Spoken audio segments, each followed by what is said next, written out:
প্রতিদিনই বাড়ছে ডেঙ্গু রোগী। এক সপ্তাহের ব্যবধানে হাসপাতালে ভর্তি রোগী বেড়েছে প্রায় 1.5 গুণ। চলতি সপ্তাহে গড়ে রোগী ভর্তি হচ্ছে 600-এরও বেশি। ডেঙ্গু নিয়ন্ত্রণে এডিস মশা ধ্বংসে আজ থেকে বিশেষ কার্যক্রম শুরু করেছে ঢাকা উত্তর city corporation. Mahmud কমলের report.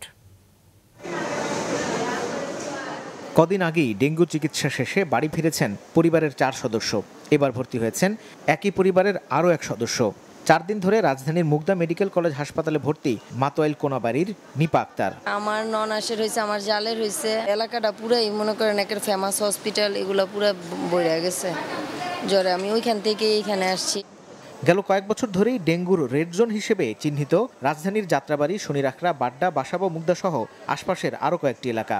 Mugda হাসপাতালে এবারও ওইসব এলাকার রোগী বেশি। গেল এক সপ্তাহ ধরে ভর্তি রোগী স্থিতিশীল থাকলেও রোগী বেড়েছে বহির্বিভাগে।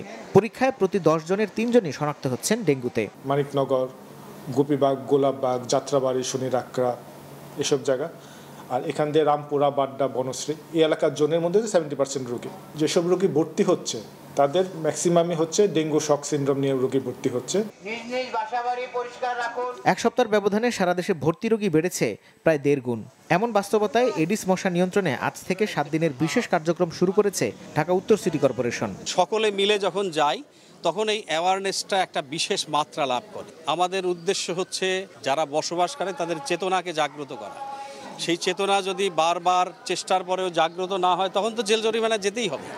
স্বাস্থ্য অধিদপ্তরের হিসেবে রাজধানীতে সবচেয়ে বেশি ডেঙ্গু আক্রান্ত রোগী দক্ষিণ সিটিতে। সেখানকার কর্মকর্তাদের দাবি, জুলাই থেকেই তারা তৎপর মশক নিধনে। কাউন্সিলরদের অনুপস্থিতিতেও ব্যাহত হচ্ছে না এই কার্যক্রম। আমাদের একটি কন্ট্রোল রুম চালু হয়েছে, যে কন্ট্রোল রুম এখনো আছে।